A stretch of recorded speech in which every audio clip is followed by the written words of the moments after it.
कुरान करीम में कुल कितने रुकू हैं?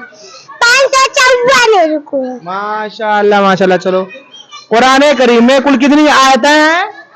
6666 आते हैं। और कुरान करीम की तिलावत करने से हमें क्या फायदा है? कुरान करीम की तिलावत करने से एक एक हर्फ पर 10 नेकियां मिलती हैं। माशाल्लाह माशाल्लाह। कुरान करीम में कुल कितने पारे हैं? 30।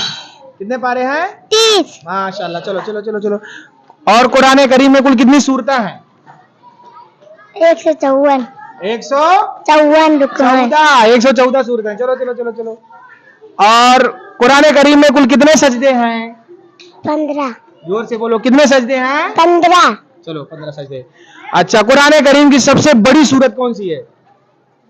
सूरह कौसर। सबसे बड़ी सूरत? सूरह बकरा। हाँ।